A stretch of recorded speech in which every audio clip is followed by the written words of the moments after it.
sometimes today I've heard people say, we don't have as many demons as back then. We don't have as many people struggling with demons as back then in the time of Jesus.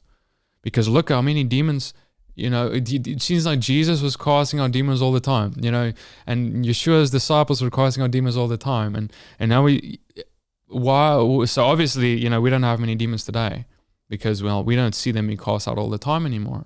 I want to submit to you that the demons didn't go on holiday, but instead it's simply been that we haven't been casting them out the way that they have in the scriptures. And there are many reasons to this, including us not knowing our authority, not exercising our authority, and so forth. But the case is not that the demons aren't around today.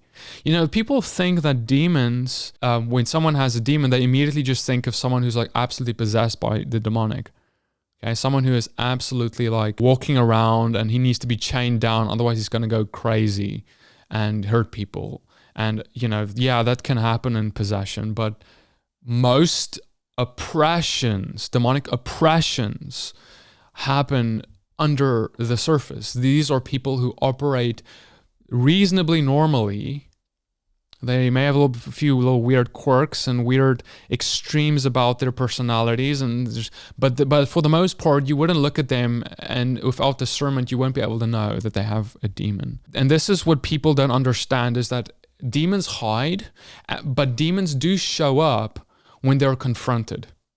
They do show up when either you head-on confront them, or if sometimes we enter the room and there's just someone who has demons in the room, those demons will also show themselves, right? And so last week we read about Stephen and his martyrdom, his stoning, and now the story in the book of Acts is shifting towards Philip's story, and a little bit, just a chapter is being spent on his journey. Okay, cool, let's read. And the crowds with one accord paid attention to what was being said by Philip. And when they heard him and saw the signs that he did, for unclean spirits crying out with a loud voice came out of many who had them, and many who were paralyzed or lame were healed. So there was much joy in that city. Wow. Okay, we're seeing now that Philip is doing signs and wonders, healing even people who are lame, and he is casting out demons to the point where it's describing that they come out with a loud voice. In other words, these demons are screaming through the people that they were being cast out of. That must have been quite a sight to see, right?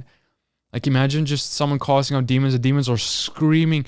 You can imagine the people, it's like kind of scary. It's strange. It's weird. But it's like, wow, who else has done this? In the city of Samaria, this is probably a really new thing, because no one can cast out demons except by the name of Yeshua. And so, what's really interesting also is it says that there were many who had demons. When Philip entered the town of Samaria, all these demons started manifesting. They were always there, but they were always hidden. Now they're manifesting. Many had them now, and now he's casting them out. And this is, again, I think, God highlighting, look, the apostles I chose, my disciples I walked with, and I'm doing amazing things through them, right? And that is what we have been reading about. But now God is also telling us, but I'm also picking people who aren't the apostles. I'm also picking people who are quote unquote ordinary men who did not walk with Yeshua in the same way. And I can use them very powerfully as well. It's not that you can't say, oh, well, that's the apostles. Oh, that's the disciples. God uses them powerfully, but today we are just average Joes, and God can't use us that way. God is trying to tell us, look, what I'm about to do through men who aren't the apostles, because what I can do through them, what stops me from doing the same through you.